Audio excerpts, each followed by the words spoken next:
I'm actually going to be reading something I've read here before. That's my next piece.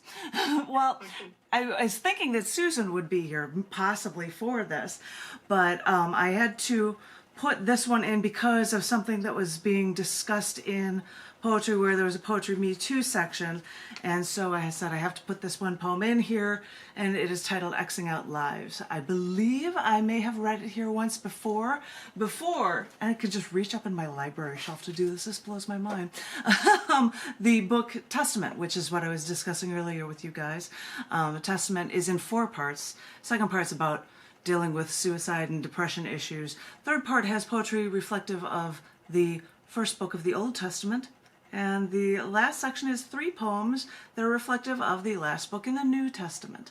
But those 3 poems in the end really rely and fold back to the idea of what has happened after the overturning of Roe v. Wade here in this country, which is part 1 of the book, which is over half of this book.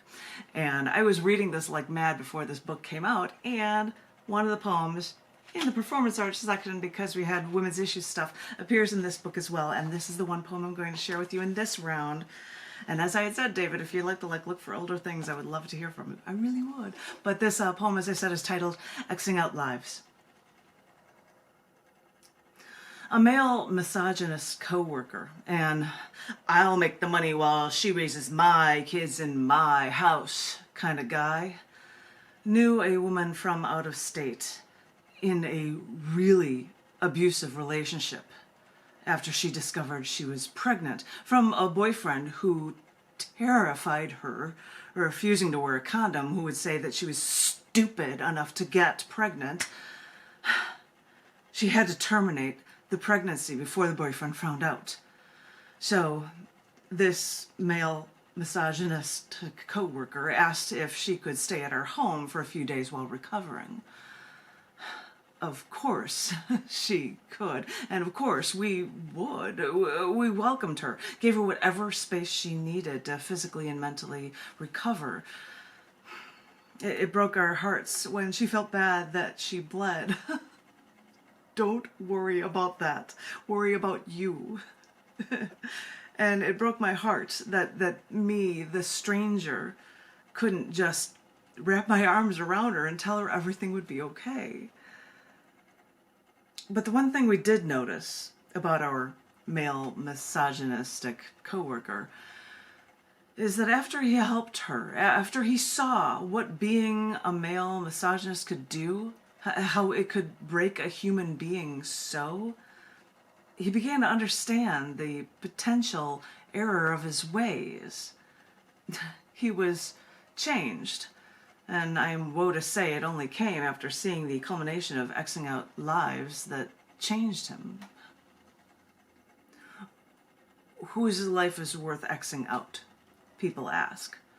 And this is the balancing act we all perform.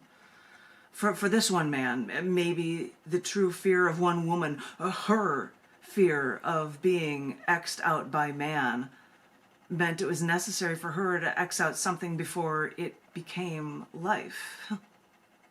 Karma works in funny ways, where one woman is almost destroyed so a man could see salvation. You've heard the references before. A butterfly flaps its wings in Tibet and a rainforest burns in Brazil. Or after one woman is raped, she learns to make life better for all women.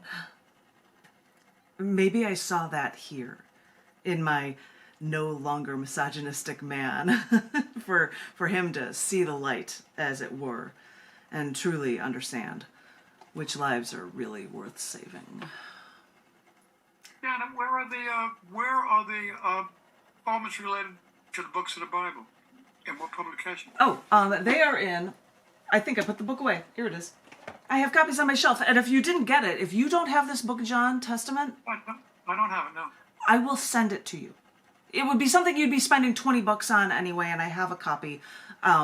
Tell me if you want me to sign it or not, but I will send you a book, because I don't know whether or not, I think that's a sign of like, yeah, I'll go sign it. I will send you this book. I will send you a copy. I have a few, and I know they're expensive, and I have it, so I would do that. As I said, yeah, there are 4 parts, and the first part is all post Roe v. Wade stuff. And as I said, that's the longest one. There are intro poems and little segue poems between sections, but section 2 is all about life and death, and it's like people who have committed suicide and coping with that. It's not as long as the front section. The front section, the post-Roe v. Wade stuff, is really long, which I know from Poetic licenses in the past. You've heard me reading them while they were done. And then part 3, Genesis, and then part 4, 3 little poems from Revelations. I will send it to you, so I will do that. I'll make sure I have your address somewhere. We'll figure that out, no problem. But I'll send you one, definitely, because you deserve it. So there you go.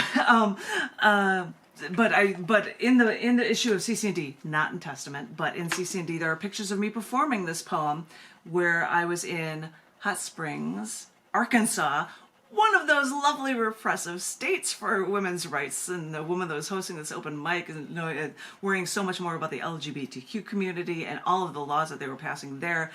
So I thought it was appropriate that I would be in a show where I'm wearing a gown of some sort and a coat with a bunch of hangers coming off of it. And one of the girls was like, I didn't know what that meant. I thought, I was just like, oh, now I've learned of what the implications of having abortions when you don't have the legal right, that very dangerous things can happen when you use whatever you have to get it done. So, and I was coming in as justice, and I had, you really can't see it there, but I'm holding scales. I'm holding scales where Statue of Liberty is on one side, and then 3 soldiers and warriors are on the other, and they're of course the ones that are taking the weight down much more than Statue of Liberty. You gotta have the War Machine that'll cost more, and the other one that's on there is actually my Facebook profile photo, because I just think this is the coolest thing to have, wire hanger coat for a Facebook profile photo. But those 2 photos are in cc&d, which I kind of sort of handed off to you before, or shown you before. But that is also in the book Testament, which is why I was saying I'm going to do another book, and I'm like, I'm not going to do a women's issues one, because this also was released during Women's History Month last year, and hopefully by this summer this next book will be out. I hope I've explained that all enough. Is that all cool with you? Yes, and I'll figure out for the book for you, and it's very interesting to go to places where there are different opinions in states in the United States, but you go to a place where people that are like you and they agree with you, and you wonder how many people you're actually getting to, but you try. So I try. It's the best I can do. So that was my. It's like reading. It's like reading anti-Trump poetry to a Magna crowd. Yeah, I mean, I think I did a poem like that about Liu Xiaobo, I believe was the name. I can't remember, but he was a Chinese peace activist that was imprisoned. He helped, you see that kid standing in front of a tank. Well, they didn't do that alone. This person was there and assisting and stuff with a bunch of things, and he was put in prison, and he got the Nobel Peace Prize while he was in prison. In fact, in Oslo, when they had the ceremony, they had an empty chair there to represent him because he couldn't be there because he was in prison. He eventually died in prison probably because they weren't doing the best care for him, and he could have lived. But I wrote this whole long thing about this. It's a wonderful thing about trying to, promote peace politically, and he was punished for it. And then I think to myself, well, it's all well and good that we sit here in these spaces with people for who the most part agree with you. And then what? How do we go about finding different people to actually talk to them and get the message out more? You could probably upgrade that poem into a Navalny poem.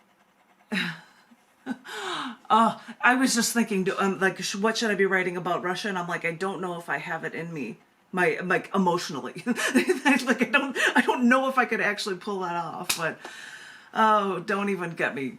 Yeah, I hope other people do material about that, because I don't know if I've got the soul to wrap my head around it right now as of yet. But I've talked enough, and this was just one poem, and it's taken a lot of space anyway. And as I had said before, David, if you wanted to look for older stuff, we'd love to hear it, or sing a song, or what? No. Anyway, we can do a few more rounds. John F. McMillan, if you're ready to share a number of pieces with us, I would love it. Maybe share something from another book of yours or something. That'd be really cool. I would love to hear it. So I'm hoping you're ready, and take it away.